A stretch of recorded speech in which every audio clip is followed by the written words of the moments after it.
Hello everyone, मैं सत्येंद्र सिंह आपके अपने इंडियन पीसीएस एकेडमी चैनल में स्वागत करता हूं। और हमारी जो सामान्य ज्ञान की सीरीज चल रही थी उसमें आज हम एक और अध्याय जोड़ने आए हैं, यानी पार्ट नंबर 12 यानी 12वां अध्याय यानी 12वां लेक्चर है आज हमारा सामान्य ज्ञान का।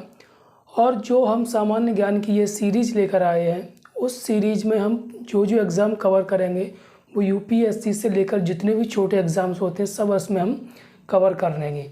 अर्थात मेरा कहने का तात्पर्य ये है कि हम जो सामान्य ज्ञान इस चैनल पर पढ़ने वाले हैं इस चैनल के द्वारा ये सामान्य ज्ञान से हम अगर पढ़ेंगे तो जो एग्ज़ाम हम दे सकते हैं वो होंगे यूपीएससी से लेकर जो भी छोटे एग्ज़ाम जितने भी होती है, रेलवे, एसएससी वगैरह सब कवर हम इसमें करेंगे। ठीक है, तो बस आपको लंबे समय तक मेरे साथ पढ़ते चलना है, क्योंकि लंबे समय में इसलिए बोल रहा हूँ, बिल्कुल आराम से कॉन्सेप्ट वाइज पढ़ाता हूँ।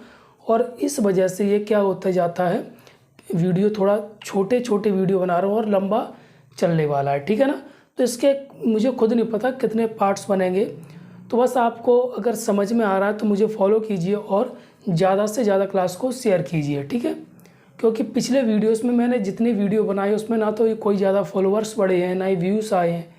ठीक है, तो पिछले कुछ वीडियो से हम देख रहे हैं इंडियन ज्योग्राफी, यानी पिछले 11 लेक्चर से हम क्या देख रहे हैं, इंडियन ज्योग्राफी। इंडियन ज्योग्राफी में धीरे धीरे चलते चलते हम कहाँ पर आ गए हैं, भारत की नदियाँ। भारत की नदियों को दो पार्ट में डिवाइड किया गया है, एक हिमालय की नदियाँ, दूसरा प्रायद्वीपीय भारत की नदियाँ। ठीक है, तो हिमालय की नदियाँ हमने फिनिश कर ली हैं। कितनी हिमालय की नदियाँ थी, सिंधु, गंगा और ब्रह्मपुत्र। उसके बाद हम आए थे प्रायद्वीपीय भारत की नदियों पर। प्रायद्वीपीय भारत की नदियों में हमने कल उनकी कुछ विशेषताएं जानी थी कि वो नदियाँ क्या क्या करती हैं, वो 12मासी होती हैं कि नहीं होती हैं, और वो उनका बहने का कारण क्या था, कैसे बहती हैं, उनकी दिशा क्या होती है, सब हमने जाना था। और आज हम पढ़ेंगे प्रायद्वीपीय नदियों की पहली नदी जो पीछे आपको बोर्ड पर दिख रही होगी। ठीक है, तो पहली आज की नदी हम स्टार्ट करते हैं। आज की पहली नदी हमारी कौन सी होगी, गोदावरी होगी। एक मिनट, तो गोदावरी नदी को हम फिर से ग्राफ वाइज पढ़ेंगे। और मैं आपको फिर दोहरा देता हूँ, जो मैं यहाँ पर ग्राफ वाइज पढ़ाता हूँ उसकी पीडीएफ में अपने टेलीग्राम चैनल जो इसी नाम से बना है, इंडियन पीसीएस एकेडमी चैनल पर। ठीक है ना, उसका नाम क्या है टेलीग्राम चैनल का, इंडियन पीसीएस एकेडमी चैनल।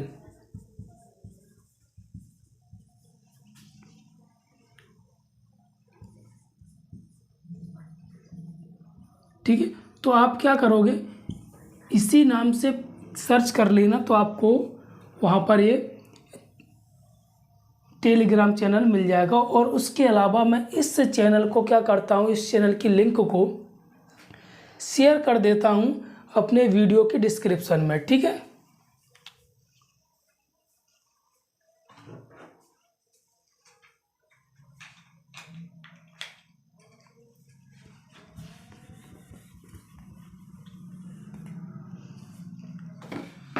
तो ग्राफ वाइज में हम बिल्कुल आसानी से समझते हुए चलेंगे कि पहले इसका उद्गम, कोई भी चीज़ पहले क्या होती है, पैदा होती है यानी उत्पन्न होती है। तो इसका उद्गम यानी कहाँ से निकलती है, तो त्र्यंबकेश्वर कहाँ पर पड़ता है, ये नासिक कहाँ पर पड़ता है, महाराष्ट्र में। तो आपसे 3 क्वेश्चन पूछे जाएंगे गोदावरी के उद्गम से। पहला क्या होगा, ये होगा स्थान पूछ लिया जाएगा कि बिल्कुल पर्टिकुलर किस स्थान से। दूसरा होगा कि कौन से ज़िले से निकलती है। तीसरा होगा कौन से राज्य से निकलती है। इसके बाद अगर हम इसकी लंबाई की बात करें तो ये इसकी लंबाई कितनी है, 1500 किलोमीटर है। इसकी सहायक नदियाँ कौन सी हैं, पूर्णा, वर्धा, मंजरा, पेनगंगा, वैनगंगा, प्राणहिता, इंद्रावती, सबरी, ये इसकी प्रमुख बड़ी बड़ी सहायक नदियाँ। और इसका जो अंत होता है वो कहाँ पर होता है, बंगाल की खाड़ी में। इसकी कुछ प्रमुख विशेषताओं की अगर हम बात करें तो ये प्रायद्वीपीय भारत की सबसे बड़ी नदी है। ठीक है ना, प्रायद्वीपीय भारत की, मैं भारत की नहीं बोल रहा हूँ, यहाँ पर आपको याद रखना प्रायद्वीपीय भारत की सबसे बड़ी नदी है।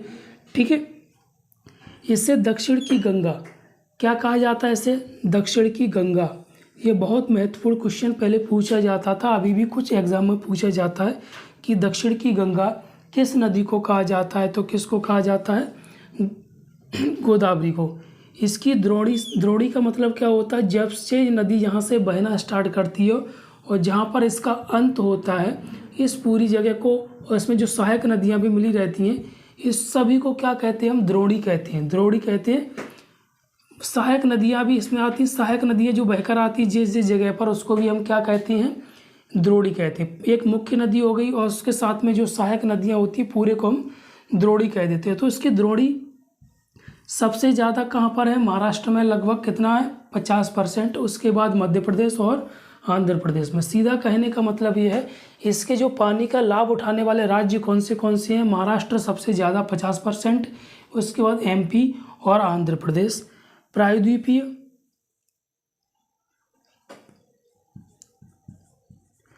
नदियों में इसका अपवाह तंत्र का मतलब होता है इसका जो अपवाह कहाँ कहाँ बहती है, तो सबसे बड़ा है।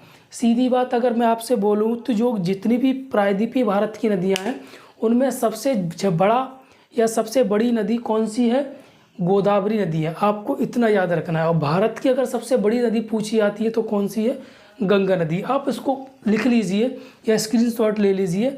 उसके बाद मैं क्या करूँगा, अगली नदी नर्मदा नदी को इसमें स्टार्ट कराता हूँ, ठीक है, लिख लीजिए।